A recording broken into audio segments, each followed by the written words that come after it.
Astaghfirullahaladzim.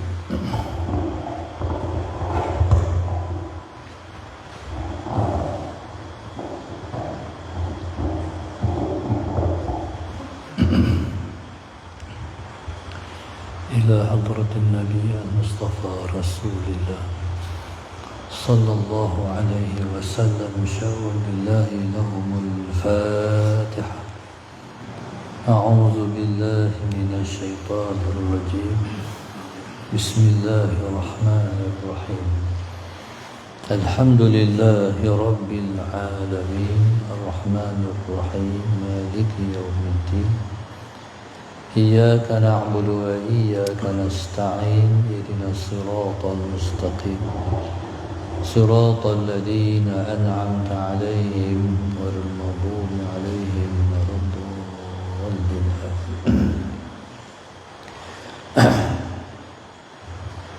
Tutup itu. Bismillahirrahmanirrahim. Alhamdulillahi rabbil alamin.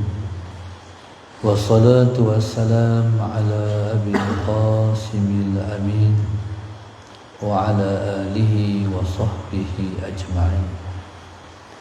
Qala rabbi shrah li sadri wa yassir li amri wahlul 'uqdatam min lisani yafqahu qawli. Subhanaka la ilma lana illa ma 'allamtana innaka antal alimul hakim. Wala hawla wala quwwata illa billahil aliyyil azim. Allahumma salli wa sallim wa barik ala sayyidina Muhammad al-fatihi lima ughliq wal khatimi lima sabaqa nasiril haqq bil haqq والهادي إلى صراطك المستقيم صلى الله عليه وعلى آله وصحبه حق قدره ومقداره العظيم. أعوذ بالله من الشيطان الرجيم. بسم الله الرحمن الرحيم. بسم الله رب العظيم والرسول الكريم والملائكة المقربين. الصلاة والسلام عليك يا سيدي يا رسول الله. خذ بيدي قلت حيلتي أدركني. لا إله إلا الله وحده لا شريك له. له الملك وله الحمد وهو على كل شيء قدير. Alhamdulillah, pada pagi ini sama-sama kita memanjatkan rasa syukur kepada Allah Subhanahu wa taala yang telah mengizinkan kita untuk bersama kita bertemu pada pagi ini. Alhamdulillah. Boleh angkat pengidang. Tolong angkat pengidang Ustaz.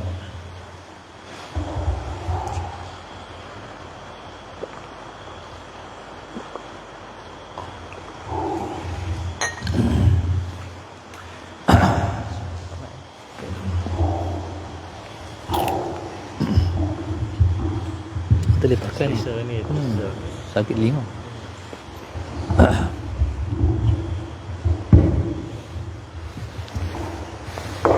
Alhamdulillah, mari sama-sama kita bersyukur pada Allah Subhanahu wa taala yang mengizinkan kita pada pagi ini untuk bersama dalam kuliah sebelum subuh di Madrasah Darus Sajidin wal Faizin ataupun Madrasah Melaka di Tanjung Minjak ni. Alhamdulillah, pada saat yang sebegitu berharga, saat yang Allah Subhanahu wa taala memuji orang-orang yang bangun ketika ini mengucapkan istighfar, seperti mana yang Allah sebut, wabil asharihum yastaghfirun. Mereka bangun pada waktu sahur mereka mengucapkan istighfar. Tuan-tuan muslimin dan muslimat yang dirahmati Allah sekalian, seperti mana beningnya waktu sebelum subuh, sesaat itulah Allah Subhanahu wa taala memberi pengarahan pada kita untuk belajar membeningkan hati kita. Kerana tidak ada suatu ucapan yang menimbulkan keinsafan lebih daripada istighfar. Istighfar pasti akan menimbulkan rasa bersalah kita kepada Allah Subhanahu wa taala. Sebab kita mesti berdosa dengan Tuhan. Seperti mana yang Nabi sebut, al-insan la yakhlu anil khata'i wan nisyan. Manusia itu tidak akan terlepas daripada khata', iaitu salah, berdosa dan juga lupa. Manusia tak terlepas daripada salah dan lupa. Salah kena kata astaghfirullah, lupa Tuhan tak ambil kira. Jadi dalam dua situasi itulah keadaan diri kita. Bila mana kita bersalah, kita kena kata astaghfirullah. Tapi kalau terlupa, diampunkan oleh Allah Subhanahu wa taala. Maka itulah yang telah menjadi peruntukan Allah Subhanahu wa taala kepada hamba-hambanya. Bila mana kita berdosa, Allahumma salli ala sayyidina Muhammad, yang timbul di hati kita ialah rasa bersalah.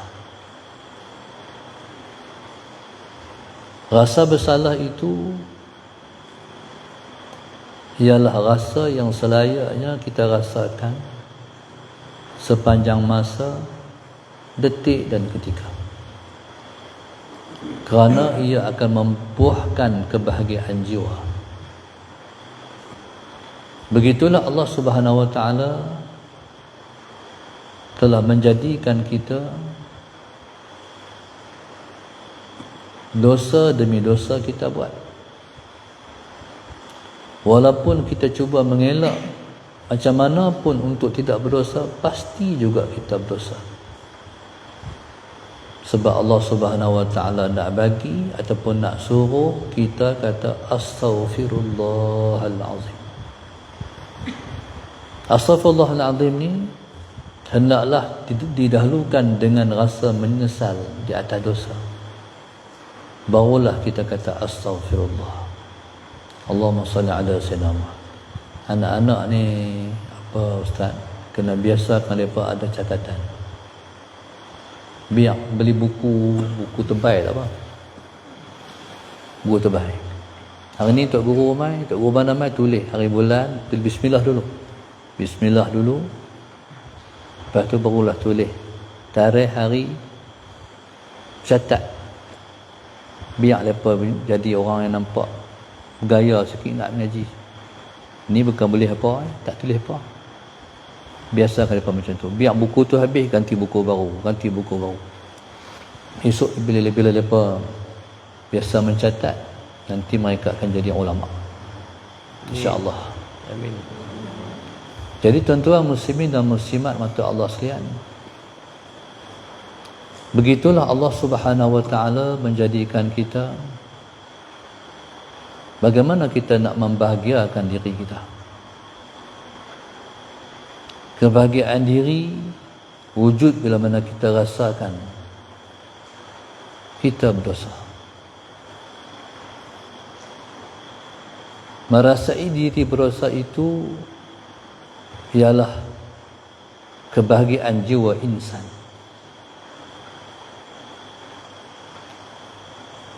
Berdosa ni bukan mesti kita buat maksiat, tapi kita telah tidak melakukan yang terbaik pun kita kena kata astagfirullah. Contoh, kita semayang. Mana ada orang semayang yang sempurna? Semayang kita, ibadah kita ialah yang tidak sempurna. Jadi bila mana kita sifat kita Allahumma salli ala sayyidina Muhammad tidak sempurna, maka katalah astaghfirullahaladzim, astaghfirullahaladzim, astaghfirullahaladzim. Jadi sebab itu kata ulama asy-syu'uru bin naqsi bidayatul kamal. Merasakan diri tidak sempurna ialah permulaan kesempurnaan. Merasa diri tidak sempurna ialah permulaan kesempurnaan. Asy-syu'ur bin naqsi bidayatul kamal. Rasa tidak sempurna ialah permulaan kesempurnaan. Maka setiap orang yang merasa dirinya sempurna tidak akan sempurna. Sebab yang sempurna hanyalah Allah. Seperti mana kata ulama, ma min syai'in qad yakmal illa waja'ahu nuqsan liyakuna al-kamal alladhi yuradu bihi wajhullahi khassah. Kata ulama, ma min syai'in qad yakmal illa waja'ahu nuqsan. Tidak ada sesuatu yang kadang-kadang ia sempurna, dia akan datang juga kepadanya kekurangan. Liyakunal kamal, supaya kesempurnaan alladhi yuradu bihi, yang dikehendaki, wajhullahi khassah, hanyalah Allah sahaja. Di subhanallah.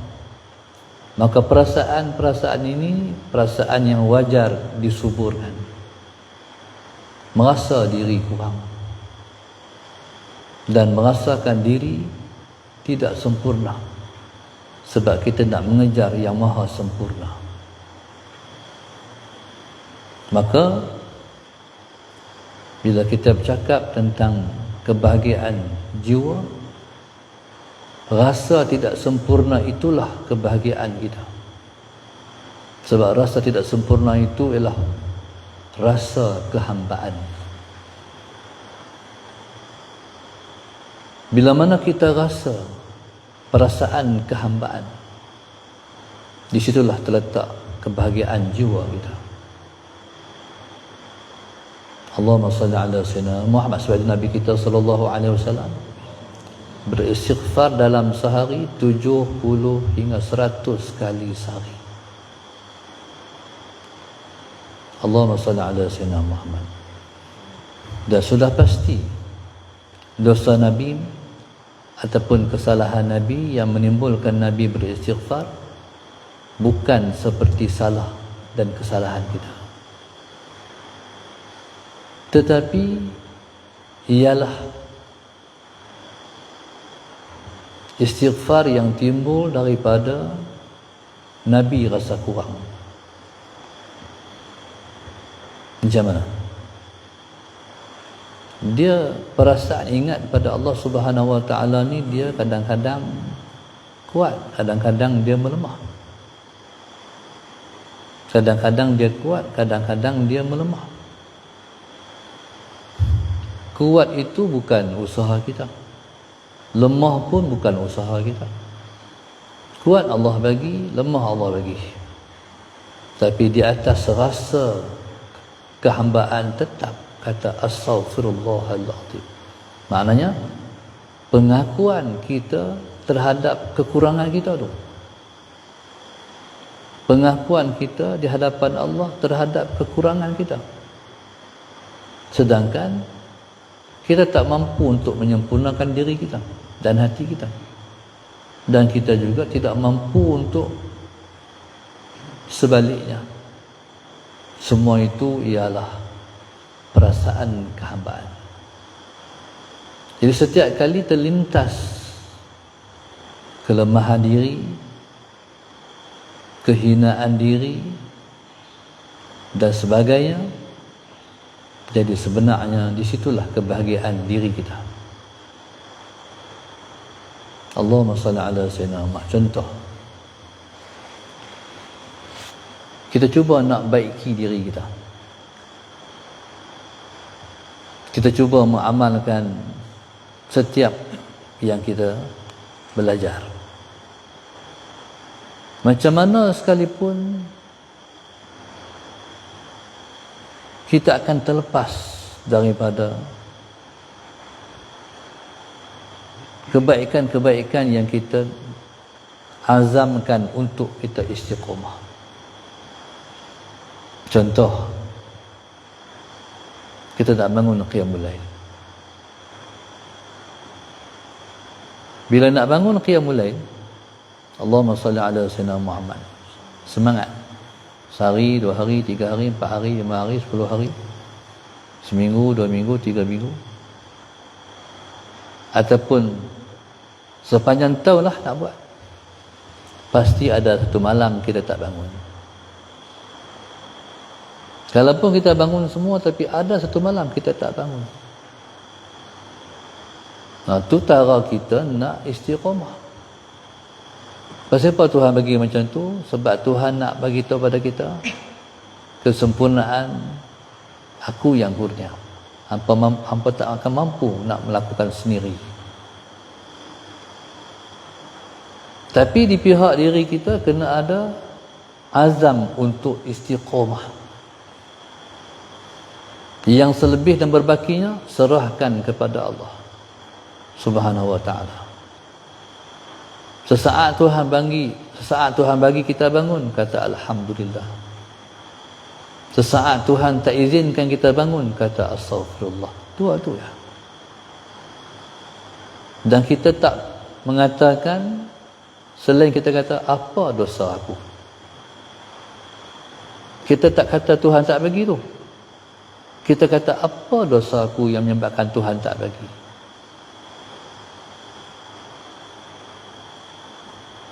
Sebab di sana ada satu hadis yang Nabi kita sebut.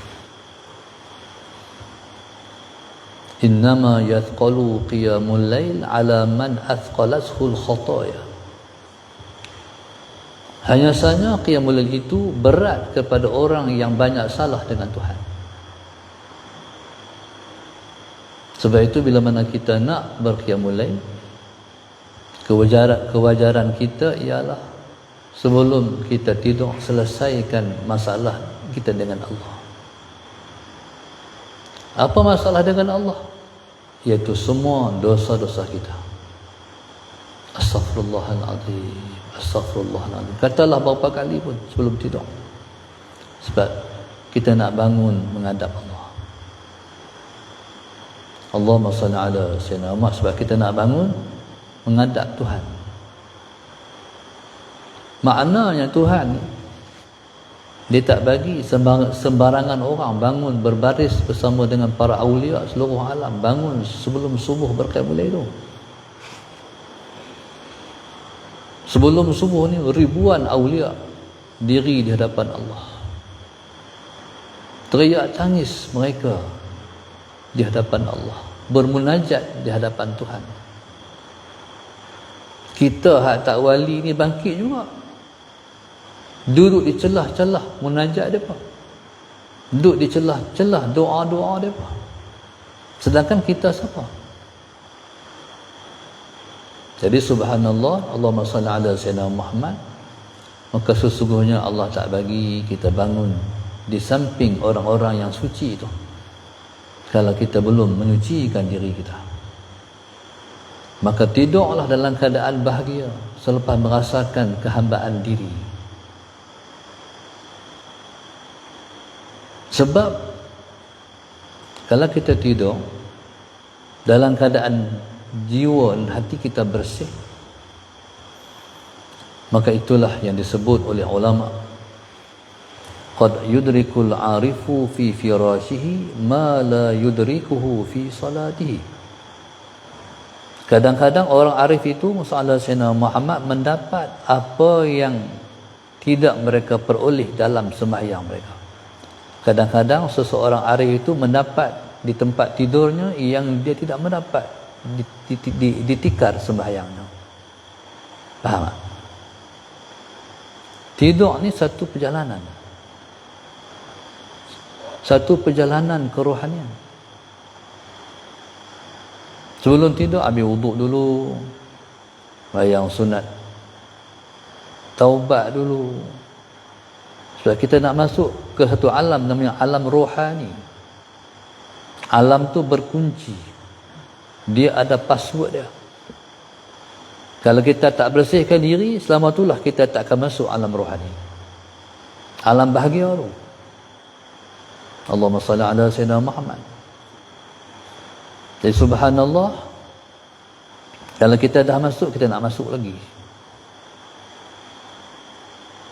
Mungkin orang kata, ustaz, kalau kami ambil wuduk, sehari nak butuh isteri juga. Jangan baca tu.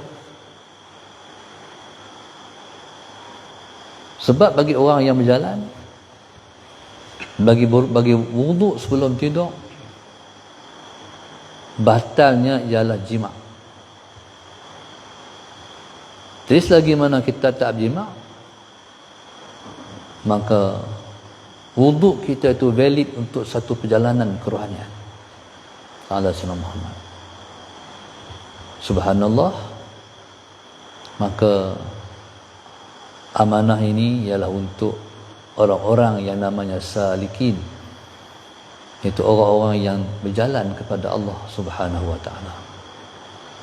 Maka tuan-tuan muslimin dan muslimat untuk Allah sekalian, marilah kita memperjalankan roh kita kepada Allah Subhanahu wa taala, kerana roh kita ialah kita yang sebenarnya.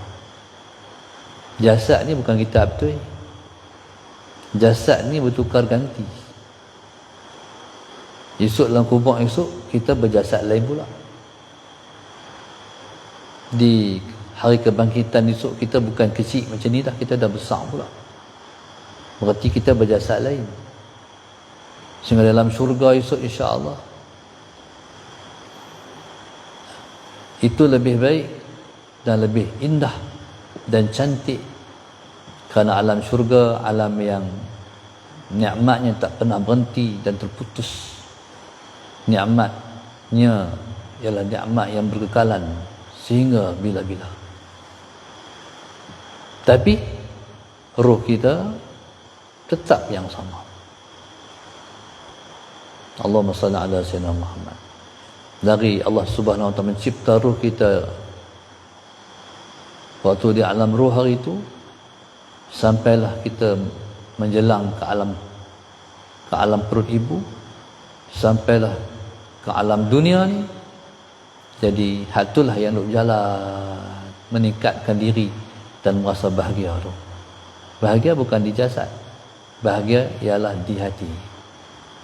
Jadi bila mana hati bahagia, maka terjemahnya adalah di wajah kita. Sebenarnya bukan memula di wajah pun, di hati. Bila hati kita bahagia, maka bahagia itu kelihatan di muka kita. Jadi terima kasih pada grup Infak Derasa 18 yang menganjurkan balik sebelum subuh di Melaka ni. Alhamdulillah. Mudah-mudahan Allah Ta'ala memudahkan kita untuk menjadi jalan bahagia menuju kepada Allah yang Maha Esa. Amin. Mudah-mudahan Allah Ta'ala selalu melihat kita dengan pandangan rahmat-Nya. Mudah-mudahan Allah Ta'ala selalu memberi kepada kita kebahagiaan jiwa selama-lamanya. Mudah-mudahan Allah Ta'ala mengampunkan semua dosa-dosa kita.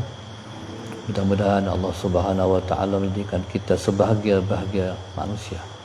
Amin. Mudah-mudahan Allah Ta'ala membentuk kepribadian kita ialah kepribadian baginda Nabi sallallahu alaihi wasallam. Amin ya rabbal alamin. Rabbana zalamna anfusana wa illam taghfir lana wa tarhamna lanakunanna minal khasirin. Rabbana atina fid dunya hasanah wa fil akhirati hasanah wa qina adzabannar. Sallallahu alaihi wasallam. Alhamdulillah rabbil alamin. Jadi saya nak peringat lagi sekali, setiap yang main ni jangan main kosong. Bawa catatan. Ustaz pun bawa catatan. Ustaz Ahmad ni nak bagi tahu, dia tu mengaji, orang mengaji. Gambar macam kami lah. Tapi bila masuk pengajian dia akan cari buku. Tak pernah habis.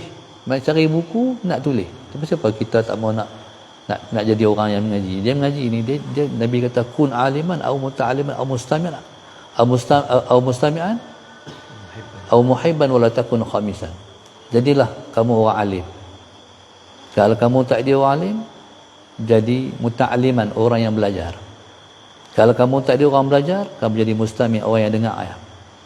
Kalau kamu tak jadi orang yang mendengar, kamu jadi orang muhibban, pencinta semua ni. Kamu jangan jadi orang kelima, fatahlik, kamu binasa. Duduk tingkat kedua. Kalau ta'alim jadi muta'allim. Muta'allim tu ada buku, ada pen. Belajar macam tu. InsyaAllah. Wajib. Lepas tu jangan jadi orang ketiga, pasal kita ni boleh duduk orang tempat kedua. Betul tak? Jadi tentulah setiap tingkat tu kita nak duduk paling baik.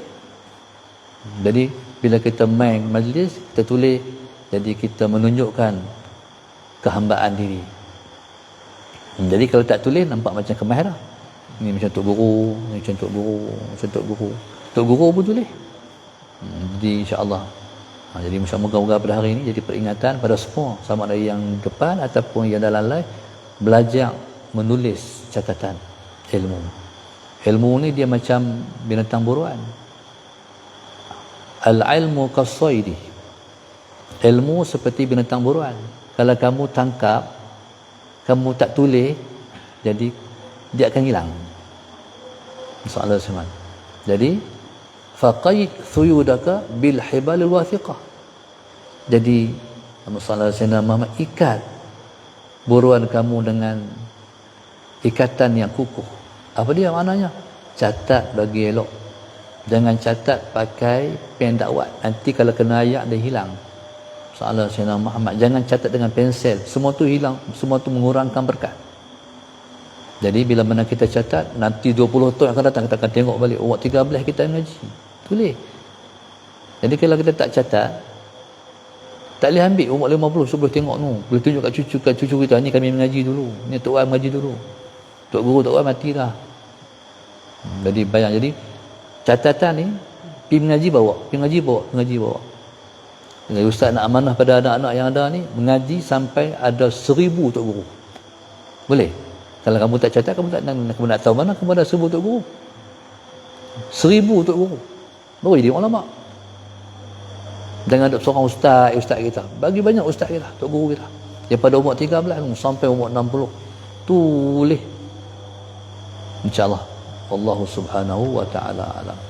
Subhanallah, subhanakallah wa ta'ala. Alhamdulillah.